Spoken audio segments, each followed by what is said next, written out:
Hi friends, welcome to Raghavendra tech YouTube channel. ಇವತ್ತಿನ ವಿಡಿಯೋದಲ್ಲಿ ಗ್ರಾಮ ಆಡಳಿತ ಅಧಿಕಾರಿ ಹಾಗೂ PDO ಹುದ್ದೆಗಳಿಗಾಗಿ ಸಾಮಾನ್ಯ ಜ್ಞಾನ ಅಂದರೆ GKನ ಸುಮಾರು 5,000 ಪ್ರಶ್ನೆಗಳ ವಿಡಿಯೋ ಸರಣಿಯನ್ನು ಸ್ಟಾರ್ಟ್ ಮಾಡ್ತಾ ಇದ್ದೀನಿ. ಅದರಲ್ಲಿ ಇದು ಮೊದಲನೆಯ ವಿಡಿಯೋ. ಈ 5,000 ಪ್ರಶ್ನೆಗಳು ಯಾವ ಥರ ಇರ್ತವೆ ಅಂದರೆ ಕಂಪ್ಲೀಟಾಗಿ ಎಲ್ಲ ವಿಷಯಗಳನ್ನು ಸೇರಿಕೊಂಡು ಈ 5,000 ಪ್ರಶ್ನೆಗಳನ್ನು ರೆಡಿ ಮಾಡಿದ್ದೀವಿ. ಇದುವರೆಗೆ ನಮ್ಮ ಚಾನಲ್ನ ಯಾರು ಸಬ್ಸ್ಕ್ರೈಬ್ ಮಾಡಿಲ್ಲ, ಪ್ಲೀಸ್ ಹೋಗಿ ಸಬ್ಸ್ಕ್ರೈಬ್ ಮಾಡ್ಕೊಳ್ಳಿ. ಹಾಗೆ ಈ ವಿಡಿಯೋನ ಆದಷ್ಟು ನಿಮ್ಮ ಎಲ್ಲ ವಿಲೇಜ್ ಅಕೌಂಟೆಂಟ್ ಯಾರ್ಯಾರು ಹಾಕಿದ್ದಾರೆ ನೋಡಿ ಆ ವಿದ್ಯಾರ್ಥಿಗಳಿಗೆಲ್ಲರಿಗೂ ಶೇರ್ ಮಾಡಿ ಅಂತ ಹೇಳ್ತಾ, ನೀವೇನಾದರೂ ಗ್ರಾಮ ಆಡಳಿತ ಅಧಿಕಾರಿ ಹಾಗೂ PDO ಹುದ್ದೆಗೆ ತಯಾರಿಯನ್ನು ನಡೆಸಿದರೆ ನಮ್ಮ ಹತ್ರ PDF ನೋಟ್ಸ್ಗಳಿದ್ದಾವೆ. ಪೇಪರ್ 2ದು ಸಾಮಾನ್ಯ ಕನ್ನಡದ್ದು 2 PDF ನೋಟ್ಸ್ಗಳು, ಹಾಗೆ ಜನರಲ್ ಇಂಗ್ಲೀಷದ್ದು 5 PDF ನೋಟ್ಸ್ಗಳು, ಹಾಗೆ ಕಂಪ್ಯೂಟರ್ ಜ್ಞಾನದ 2 PDF ನೋಟ್ಸ್ಗಳು, ಅದರ ಜೊತೆಗೆ ಒಂದಿಷ್ಟು ಪೇಪರ್ 1 ನೋಟ್ಸ್ಗಳನ್ನು ಸಹ ಇದರಲ್ಲಿ ಕೊಡ್ತಾ ಇದ್ದೇವೆ. ಈ ನೋಟ್ಸ್ಗಳು ಬೇಕಾದವರು ಇಲ್ಲಿ ಸ್ಕ್ರೀನ್ ಮೇಲೆ ನಂಬರ್ ಕಾಣ್ತಾ ಇದೆ ನೋಡಿ, ಆ ನಂಬರ್ಗೆ 100 ರೂಪಾಯಿ ಪೇ ಮಾಡಿ ವಾಟ್ಸಪ್ಗೆ ಮೆಸೇಜ್ ಮಾಡಿದರೆ ಈ ನೋಟ್ಸ್ಗಳನ್ನು ನೀವು ನಿಮ್ಮ ಮೊಬೈಲ್ಗೆ ತೆಗೆದುಕೊಳ್ಳಬಹುದು ಅಂತ ಹೇಳ್ತಾ, ಬನ್ನಿ ಇವತ್ತಿನ ವಿಡಿಯೋನ ಶುರು ಮಾಡೋಣ. ಮೊದಲನೆಯ ಪ್ರಶ್ನೆ, ಪ್ರಿಸನ್ ಡೈರಿ ಕೃತಿಯ ಕರ್ತೃ ಯಾರು? ಅಂದರೆ ಈ ಪ್ರಿಸನ್ ಡೈರಿ ಎಂಬ ಕೃತಿಯನ್ನು ಬರೆದವರು ಯಾರು ಅಂತ ಪ್ರಶ್ನೆ. ಇದಕ್ಕೆ ಸರಿಯಾದ ಉತ್ತರ ಜಯಪ್ರಕಾಶ ನಾರಾಯಣ್. ಇವರು ಈ ಪ್ರಿಸನ್ ಡೈರಿ ಎಂಬ ಕೃತಿಯನ್ನು ಬರೆದಿರ್ತಾರೆ. ಇನ್ನು ಎರಡನೆಯ ಪ್ರಶ್ನೆ, ಕನಕದಾಸರ ಜನ್ಮಸ್ಥಳವಾದ ಬಾಡ ಇದು ಯಾವ ಜಿಲ್ಲೆಯಲ್ಲಿದೆ ಅಂತ ನಿಮಗೆ ಪ್ರಶ್ನೆಯನ್ನು ಕೇಳಬಹುದು. ಇದನ್ನು 2 ರೀತಿಯಲ್ಲಿ ಕೇಳಬಹುದು. ಮೊದಲು ಯಾವ ಜಿಲ್ಲೆಯಲ್ಲಿತ್ತು ಅಥವಾ ಪ್ರಸ್ತುತ ಯಾವ ಜಿಲ್ಲೆಯಲ್ಲಿದೆ, ಈ ಥರ ಕೇಳ್ಬೋದು. ಅದಕ್ಕಾಗಿ 2 ಆನ್ಸರ್ನ ತೊಗೊಂಬಂದಿದ್ದೀನಿ. ಪ್ರಸ್ತುತ ಹಾವೇರಿ ಜಿಲ್ಲೆಯಲ್ಲಿದೆ, ಮೊದಲು ಅದು ಧಾರವಾಡ ಜಿಲ್ಲೆಯಲ್ಲಿತ್ತು. ಹೌದಾ? ಕನಕದಾಸರ ಜನ್ಮಸ್ಥಳವಾದ ಬಾಡ ಯಾವ ಜಿಲ್ಲೆಯಲ್ಲಿದೆ ಅಂತ ಏನಾದರೂ ಪ್ರಶ್ನೆ ಬಂದರೆ ಅದು ಪ್ರಸ್ತುತ ಹಾವೇರಿ ಜಿಲ್ಲೆಯಲ್ಲಿದೆ, ಮೊದಲು ಧಾರವಾಡ ಜಿಲ್ಲೆಯಲ್ಲಿತ್ತು. ಇನ್ನು ಮೂರನೆಯ ಪ್ರಶ್ನೆ, ಪ್ರಖ್ಯಾತ ಮಸ್ಕಿ ಶಾಸನ ರಾಯಚೂರು ಜಿಲ್ಲೆಯ ಯಾವ ತಾಲೂಕಿನಲ್ಲಿದೆ? ಅಂದರೆ ಈ ಮಸ್ಕಿ ಶಾಸನ ಇದೆ ನೋಡಿ, ಅದು ಯಾವ ತಾಲೂಕಿನಲ್ಲಿದೆ ಅಂತ ಕೇಳಿದ್ದಾರೆ. ರಾಯಚೂರು ಜಿಲ್ಲೆಯ ಯಾವ ತಾಲೂಕಿನಲ್ಲಿದೆ? ಇದಕ್ಕೆ ಸರಿಯಾದ ಉತ್ತರ ಲಿಂಗಸೂರು ತಾಲೂಕಿನಲ್ಲಿದೆ. ರಾಯಚೂರು ಜಿಲ್ಲೆಯ ಲಿಂಗಸೂರು ತಾಲೂಕಿನ ಮಸ್ಕಿಯಲ್ಲಿದೆ. ನಾಲ್ಕನೆಯ ಪ್ರಶ್ನೆ, ಯುರೋಪ್ನ ಅತಿ ದೊಡ್ಡ ಬ್ಯಾಂಕ್ ಯಾವುದು ಅಂತ ಪ್ರಶ್ನೆ. ಇದಕ್ಕೆ ಸರಿಯಾದ ಉತ್ತರ HSBC. ಇದು ಯುರೋಪ್ನ ಅತಿ ದೊಡ್ಡ ಬ್ಯಾಂಕ್ ಆಗಿದೆ. ಇನ್ನು 5ನೆಯ ಪ್ರಶ್ನೆ, ಜರ್ಮನಿಯಲ್ಲಿ ಅಡಾಲ್ಫ್ ಹಿಟ್ಲರ್ ತುರ್ತು ಪರಿಸ್ಥಿತಿ ಹೇರಿದ್ದು ಯಾವಾಗ? ಈ ಥರ ನಿಮಗೆ ಪ್ರಶ್ನೆಯನ್ನು ಕೇಳಬಹುದು. ಅದಕ್ಕೆ ಸರಿಯಾದ ಉತ್ತರ 1930ರಲ್ಲಿ ಜರ್ಮನಿಯಲ್ಲಿ ಯಾರೋ ಅಡಾಲ್ಫ್ ಹಿಟ್ಲರ್ ಅವರು ತುರ್ತು ಪರಿಸ್ಥಿತಿಯನ್ನು ಹೇರಿರ್ತಾರೆ. 6ನೆಯ ಪ್ರಶ್ನೆ, ದೇಶದ ಪ್ರಥಮ ಹೊಗೆ ಮುಕ್ತ ಗ್ರಾಮ ಯಾವುದು ಅಂತ ಪ್ರಶ್ನೆ. ಇದಕ್ಕೆ ಸರಿಯಾದ ಉತ್ತರ ಕಾದಲವೇಣಿ ಗ್ರಾಮ ಪಂಚಾಯಿತಿಯ ವೈಚಕುರಹಳ್ಳಿ ಗ್ರಾಮ. ಹೌದಾ? ಇದು ದೇಶದ ಪ್ರಥಮ ಹೊಗೆ ಮುಕ್ತ ಗ್ರಾಮವಾಗಿದೆ. ಇದರ ತಾಲೂಕು ಯಾವುದು ಅಂದರೆ ಅದು ಗೌರಿಬಿದನೂರು ತಾಲೂಕು, ಚಿಕ್ಕಬಳ್ಳಾಪುರ ಜಿಲ್ಲೆಯಲ್ಲಿದೆ. 7ನೆಯ ಪ್ರಶ್ನೆ, ಪ್ರೇರಣಾ ಥೀಮ್ ಪಾರ್ಕ್ ಎಲ್ಲಿದೆ? ಈ ಪ್ರೇರಣಾ ಥೀಮ್ ಪಾರ್ಕ್ ಎಲ್ಲಿದೆ ಅಂತ ಪ್ರಶ್ನೆ. ಇದಕ್ಕೆ ಸರಿಯಾದ ಉತ್ತರ ಮಹಾರಾಷ್ಟ್ರದ ಕೊಲ್ಲಾಪುರ ಜಿಲ್ಲೆಯ ಸಿದ್ಧಗಿರಿಯಲ್ಲಿದೆ. ಪ್ರೇರಣಾ ಪಾರ್ಕ್ ಎಲ್ಲಿದೆ ಅಂದರೆ ಅದು ಮಹಾರಾಷ್ಟ್ರದ ಕೊಲ್ಲಾಪುರ ಜಿಲ್ಲೆಯ ಸಿದ್ಧಗಿರಿಯಲ್ಲಿದೆ. ಇನ್ನು 8ನೆಯ ಪ್ರಶ್ನೆ, ಕರ್ನಾಟಕದಲ್ಲಿ ಅತಿ ಹೆಚ್ಚು ಟ್ರ್ಯಾಕ್ಟರ್ ಮಾರಾಟವಾಗುವ ಅಥವಾ ಮಾರಾಟ ಮಾಡುವ ರಾಯಚೂರು ಜಿಲ್ಲೆಯ ತಾಲೂಕು ಯಾವುದು ಅಂತ ಪ್ರಶ್ನೆ. ಇದು ಕರ್ನಾಟಕ GKಯಲ್ಲಿ ಬರುತ್ತೆ. ಇದಕ್ಕೆ ಸರಿಯಾದ ಉತ್ತರ ಸಿಂಧನೂರಿನಲ್ಲಿ ಅತಿ ಹೆಚ್ಚು ಟ್ರ್ಯಾಕ್ಟರ್ಗಳು ಮಾರಾಟವಾಗ್ತವೆ. ಅದು ಯಾವ ಜಿಲ್ಲೆ ಅಂದರೆ ಅದು ರಾಯಚೂರು ಜಿಲ್ಲೆ, ಸಿಂಧನೂರು ತಾಲೂಕಿನಲ್ಲಿ ಜಾಸ್ತಿ ಟ್ರ್ಯಾಕ್ಟರ್ ಮಾರಾಟವಾಗ್ತವೆ. ಇನ್ನು 9ನೆಯ ಪ್ರಶ್ನೆ, ಸ್ವಾತಂತ್ರ್ಯ ಸಂಗ್ರಾಮದಲ್ಲಿ ಐತಿಹಾಸಿಕ ಪಾತ್ರ ವಹಿಸಿದ ಹಲಗಲಿಯು ಯಾವ ಜಿಲ್ಲೆಯಲ್ಲಿದೆ? ಹಲಗಲಿ ಬೇಡರು ಅಂತ ಕೇಳಿರ್ತೀರಲ್ವ, ಅದು ಹಲಗಲಿ ಯಾವ ಜಿಲ್ಲೆಯಲ್ಲಿದೆ ಅಂತ ನಿಮಗೆ ಪ್ರಶ್ನೆಯನ್ನು ಕೇಳ್ಬೋದು. ಅದಕ್ಕೆ ಸರಿಯಾದ ಉತ್ತರ ಅದು ಬಾಗಲಕೋಟೆ ಜಿಲ್ಲೆಯಲ್ಲಿದೆ. ಸ್ವಾತಂತ್ರ್ಯ ಸಂಗ್ರಾಮದಲ್ಲಿ ಐತಿಹಾಸಿಕ ಪಾತ್ರ ವಹಿಸಿದ ಹಲಗಲಿ ಯಾವ ಜಿಲ್ಲೆಯಲ್ಲಿದೆ ಅಂತ ನಿಮಗೇನಾದರೂ ಕ್ವಶನ್ ಕೇಳಿದರೆ ಅದು ಬಾಗಲಕೋಟೆ ಜಿಲ್ಲೆ. 10ನೆಯ ಪ್ರಶ್ನೆ, ಕನ್ನಡಿಗ ಅನಿಲ್ ಕುಂಬ್ಳೆ ಪಾಕಿಸ್ತಾನದ ವಿರುದ್ಧ ಒಂದೇ ಇನ್ನಿಂಗ್ಸ್ನಲ್ಲಿ 10 ವಿಕೆಟ್ ಸಾಧನೆ ಮಾಡಿದ್ದು ಯಾವ ಕ್ರೀಡಾಂಗಣದಲ್ಲಿ ಅಂತಲೂ ಕೇಳ್ಬೋದು, ಅಥವಾ ಯಾವ ವರ್ಷದಲ್ಲಿ ಅಂತಲೇ ಕೇಳ್ಬೋದು. ಈ ಥರ ನಿಮಗೆ ಕ್ವಶನ್ ಕೇಳ್ತಾರೆ. ಇದಕ್ಕೆ ಸರಿಯಾದ ಉತ್ತರ ಫಿರೋಜ್ ಶಾ ಕೋಟ್ಲಾ ಮೈದಾನ, ಅದು ದೆಹಲಿಯಲ್ಲಿದೆ. ಕನ್ನಡಿಗ ಯಾರು? ಅನಿಲ್ ಕುಂಬ್ಳೆ. ಪಾಕಿಸ್ತಾನದ ವಿರುದ್ಧ ಒಂದೇ ಇನ್ನಿಂಗ್ಸ್ನಲ್ಲಿ 10 ವಿಕೆಟ್ ತೆಗೆದುಕೊಂಡಿರ್ತಾರೆ. ಅದು ಯಾವ ಕ್ರೀಡಾಂಗಣದಲ್ಲಿ ಅಂದರೆ ಅದು ಫಿರೋಜ್ ಶಾ ಕೋಟ್ಲಾ ಮೈದಾನ, ದೆಹಲಿ. ಇನ್ನು 11ನೆಯ ಪ್ರಶ್ನೆ, ವಿಶ್ವ ಪ್ರಸಿದ್ಧ ಐಫೆಲ್ ಟವರ್ ಎಲ್ಲಿದೆ ಅಂತ ಪ್ರಶ್ನೆ. ಇದಕ್ಕೆ ಸರಿಯಾದ ಉತ್ತರ ಪ್ಯಾರಿಸ್ ಫ್ರಾನ್ಸ್ನ ರಾಜಧಾನಿಯಾದ ಪ್ಯಾರಿಸ್ನಲ್ಲಿ ಈ ವಿಶ್ವ ಪ್ರಸಿದ್ಧ ಐಫೆಲ್ ಟವರ್ ಇದೆ. ಇನ್ನು 12ನೆಯ ಪ್ರಶ್ನೆ, ಭಾರತವನ್ನು ಪೋಲಿಯೋ ಮುಕ್ತ ದೇಶವೆಂದು ಘೋಷಿಸಿದ್ದು ಯಾವಾಗ? ಇದಕ್ಕೆ ಸರಿಯಾದ ಉತ್ತರ 2014 ಮಾರ್ಚ್ 27ರಂದು ನಾವು ಭಾರತ ದೇಶವನ್ನು ಪೋಲಿಯೋ ಮುಕ್ತ ದೇಶವೆಂದು ಘೋಷಣೆ ಮಾಡ್ತೀವಿ. 13ನೆಯ ಪ್ರಶ್ನೆ, ಮೂರನೇ ಪಾನಿಪತ್ ಯುದ್ಧ ನಡೆದಿದ್ದು ಯಾವಾಗ? ಇದಕ್ಕೆ ಸರಿಯಾದ ಉತ್ತರ 1761. 1761ರಲ್ಲಿ ಮೂರನೇ ಪಾನಿಪತ್ ಕದನ ಅಥವಾ ಯುದ್ಧ ನಡೆಯುತ್ತೆ. ಇನ್ನು 14ನೆಯ ಪ್ರಶ್ನೆ, ಸಿರಿಯಾ ದೇಶದ ರಾಜಧಾನಿ ಯಾವುದು ಅಂತ ಪ್ರಶ್ನೆ. ಅದಕ್ಕೆ ಸರಿಯಾದ ಉತ್ತರ ಡಮಾಸ್ಕಸ್ ಇದು ಸಿರಿಯಾ ದೇಶದ ರಾಜಧಾನಿಯಾಗಿದೆ. ಇನ್ನು 15ನೆಯ ಪ್ರಶ್ನೆ, ರಾಯಚೂರಿನಲ್ಲಿ ಶಾಖೋತ್ಪನ್ನ ವಿದ್ಯುತ್ ಕೇಂದ್ರವಿರುವ ಸ್ಥಳ ಯಾವುದು ಅಂತ ಪ್ರಶ್ನೆ. ಅದಕ್ಕೆ ಸರಿಯಾದ ಉತ್ತರ ಶಕ್ತಿನಗರದಲ್ಲಿ ಶಾಖೋತ್ಪನ್ನ ವಿದ್ಯುತ್ ಕೇಂದ್ರವಿದೆ. 16ನೆಯ ಪ್ರಶ್ನೆ, ಅಡ್ಯಾರ್ ನದಿ ಇದು ಯಾವ ರಾಜ್ಯದಲ್ಲಿದೆ ಅಂತ ಪ್ರಶ್ನೆ. ಇದಕ್ಕೆ ಸರಿಯಾದ ಉತ್ತರ ತಮಿಳುನಾಡಿನಲ್ಲಿ ಅಡ್ಯಾರ್ ನದಿ ಇದೆ. ಇನ್ನು 17ನೆಯ ಪ್ರಶ್ನೆ, ರೆಡ್ ಕ್ರಾಸ್ ಸಂಸ್ಥೆಯ ಸಂಸ್ಥಾಪಕರು ಯಾರು ಅಂತ ಪ್ರಶ್ನೆ.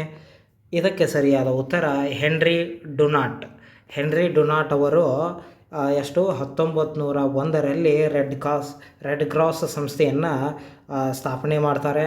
ಇನ್ನು 18ನೆಯ ಪ್ರಶ್ನೆ, ಪರ್ವತ ನಾಡು ಎಂದು ಯಾವ ದೇಶವನ್ನು ಕರೆಯುತ್ತಾರೆ?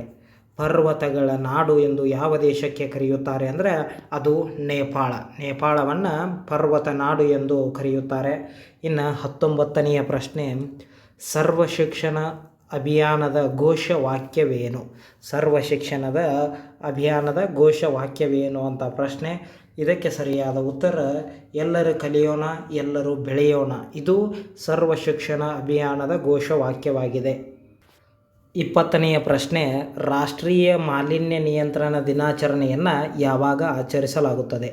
ಇದಕ್ಕೆ ಸರಿಯಾದ ಉತ್ತರ ಡಿಸೆಂಬರ್ 2ರಂದು ನಾವು ರಾಷ್ಟ್ರೀಯ ಮಾಲಿನ್ಯ ನಿಯಂತ್ರಣ ದಿನಾಚರಣೆಯನ್ನು ಆಚರಣೆ ಮಾಡ್ತೀವಿ. ಇನ್ನು 21ನೆಯ ಪ್ರಶ್ನೆ, ಭಾರತದಲ್ಲಿ ಭಾಷಾ ಪತ್ರಿಕೆಗಳ ಪ್ರಾರಂಭವನ್ನು ಯಾವ ವರ್ಷದಿಂದ ಕಾಣಬಹುದು? ಇದಕ್ಕೆ ಸರಿಯಾದ ಉತ್ತರ 1818ರಿಂದ ನಾವು ಭಾರತದಲ್ಲಿ ಭಾಷಾ ಪತ್ರಿಕೆಗಳ ಪ್ರಾರಂಭವನ್ನು ನೋಡಬಹುದು. ಅಂದರೆ ಅವಾಗಿಂತ ಸ್ಟಾರ್ಟ್ ಆಗಿದ್ದು. ಇನ್ನು 22ನೆಯ ಪ್ರಶ್ನೆ, ಭಾರತದಲ್ಲಿ ರಾಷ್ಟ್ರೀಯ ವಿದ್ಯುತ್ ಜಾಲವನ್ನು ಯಾವಾಗ ಸ್ಥಾಪಿಸಲಾಯಿತು? ಇದಕ್ಕೆ ಸರಿಯಾದ ಉತ್ತರ 1980ರಲ್ಲಿ ಭಾರತದಲ್ಲಿ ರಾಷ್ಟ್ರೀಯ ವಿದ್ಯುತ್ ಜಾಲವನ್ನು ಪ್ರಾರಂಭಿಸಲಾಯಿತು. 23ನೆಯ ಪ್ರಶ್ನೆ, ಪ್ರಸ್ತುತ ಕೊಹಿನೂರ್ ವಜ್ರ ಯಾವ ದೇಶದಲ್ಲಿದೆ ಅಂತ ಪ್ರಶ್ನೆ. ಇದಕ್ಕೆ ಸರಿಯಾದ ಉತ್ತರ ಬ್ರಿಟನ್ ದೇಶದ ಇಂಗ್ಲೆಂಡ್ದಲ್ಲಿ ಈ ಪ್ರಸ್ತುತ ಯಾವುದಿದೆ ಕೊಹಿನೂರ್ ವಜ್ರ ಇಂಗ್ಲೆಂಡ್ ದೇಶದಲ್ಲಿದೆ.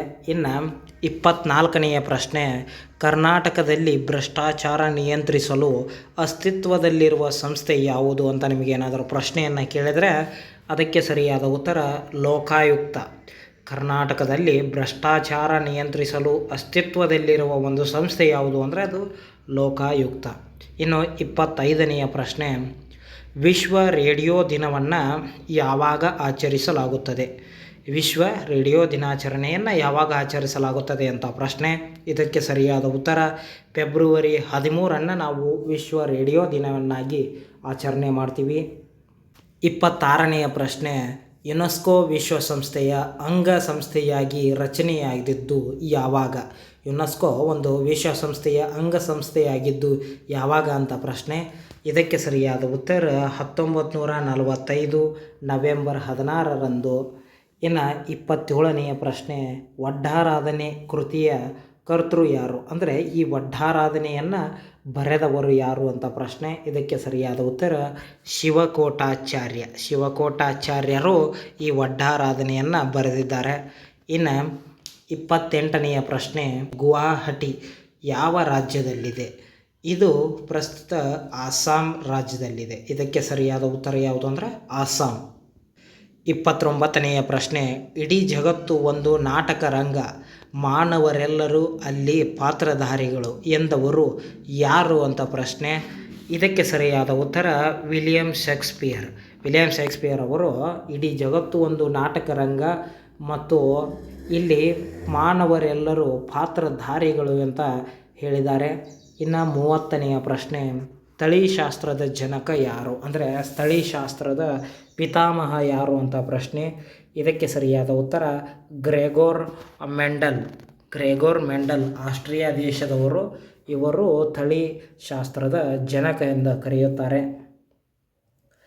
31ನೆಯ ಪ್ರಶ್ನೆ, ಮಹಾರಾಷ್ಟ್ರದ ಚಳಿಗಾಲದ ರಾಜಧಾನಿ ಹಾಗೂ ವಿದರ್ಭ ಪ್ರಾಂತ್ಯದ ಕೇಂದ್ರ ಸ್ಥಾನ ಯಾವುದು ಅಂತ ಪ್ರಶ್ನೆ. ಇದಕ್ಕೆ ಸರಿಯಾದ ಉತ್ತರ ಮಹಾರಾಷ್ಟ್ರದ ಚಳಿಗಾಲದ ರಾಜಧಾನಿ ಹಾಗೂ ವಿದರ್ಭ ಪ್ರಾಂತ್ಯದ ಕೇಂದ್ರ ಸ್ಥಾನ ಯಾವುದು ಅಂದರೆ ಅದು ನಾಗಪುರ.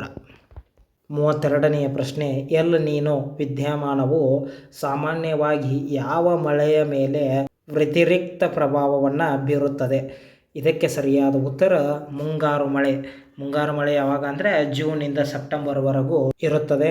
ಇನ್ನು 33ನೆಯ ಪ್ರಶ್ನೆ, ಪೋಲಿಯೋ ಲಸಿಕೆ ಅನ್ವೇಷಿಸಿದವರು ಯಾರು ಅಂದರೆ ಪೋಲಿಯೋ ಲಸಿಕೆಯನ್ನು ಕಂಡುಹಿಡಿದವರು ಯಾರು ಅಂತ ಪ್ರಶ್ನೆ. ಇದಕ್ಕೆ ಸರಿಯಾದ ಉತ್ತರ ಡಾಕ್ಟರ್ ಜೋನಸ್ ಸಾಲ್ಕ್.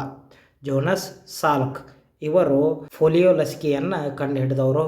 ಇನ್ನು 34ನೆಯ ಪ್ರಶ್ನೆ, WWW ಇದರ ವರ್ತಕರು ಯಾರು ಅಂದರೆ ಇದನ್ನು ಕಂಡುಹಿಡಿದವರು ಯಾರು, ಸೃಷ್ಟಿ ಮಾಡಿದವರು ಯಾರು ಅಂತ ನಿಮಗೇನಾದರೂ ಪ್ರಶ್ನೆಯನ್ನು ಕೇಳಿದರೆ ಅದಕ್ಕೆ ಸರಿಯಾದ ಉತ್ತರ ಟಿಮ್ ಬರ್ನರ್ಸ್ ಲೀ.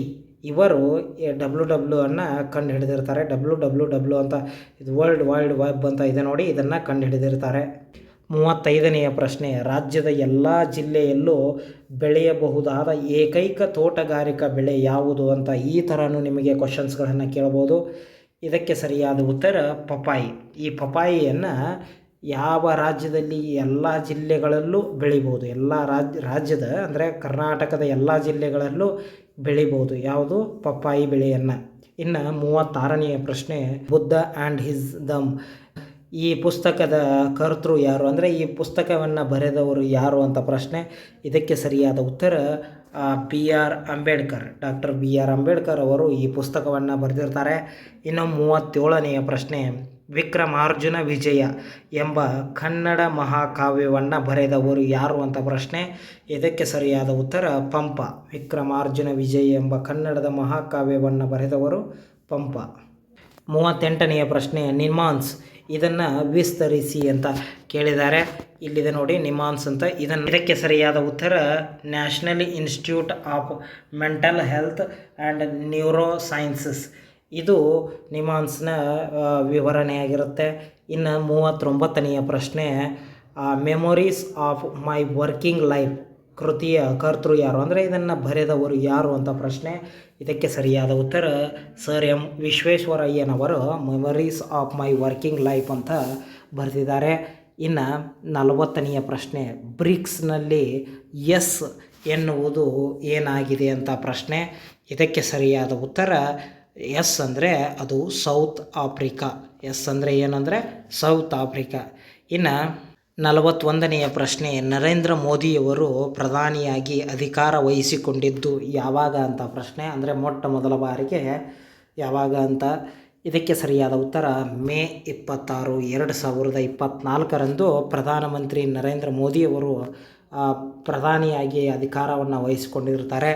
ಇನ್ನು 42ನೆಯ ಪ್ರಶ್ನೆ, ಕೇಪ್ ಟೌನ್ ಯಾವ ರಾಷ್ಟ್ರದಲ್ಲಿದೆ? ಈ ಕೇಪ್ ಟೌನ್ ಅನ್ನೋದು ಯಾವ ರಾಷ್ಟ್ರದಲ್ಲಿದೆ ಅಂತ ಪ್ರಶ್ನೆ.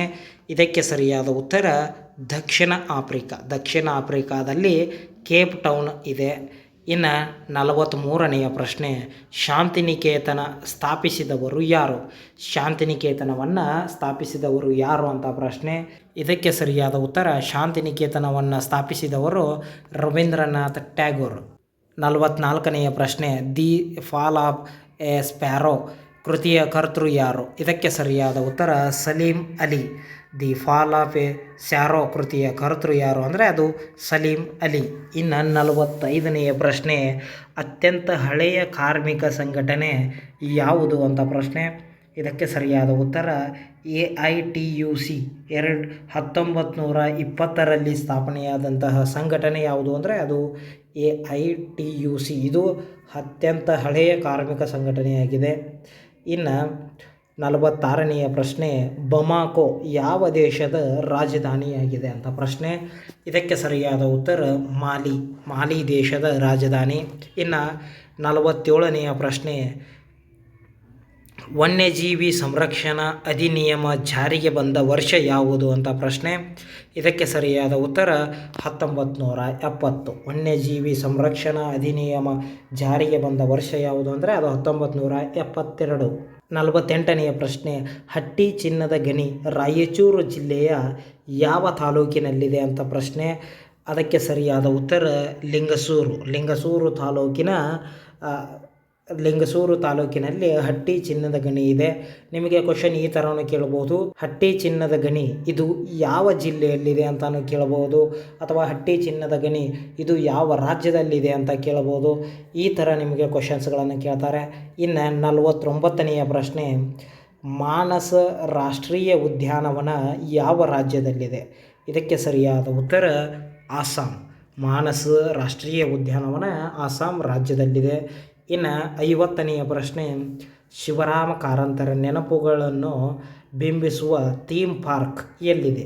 ಶಿವರಾಮ ಕಾರಂತರ ನೆನಪುಗಳನ್ನು ಬಿಂಬಿಸುವ ಥೀಮ್ ಪಾರ್ಕ್ ಎಲ್ಲಿದೆ ಅಂತ ಪ್ರಶ್ನೆಯನ್ನು ಕೇಳಿದರೆ ಉಡುಪಿ ಜಿಲ್ಲೆಯ ಕೋಟಾದಲ್ಲಿದೆ.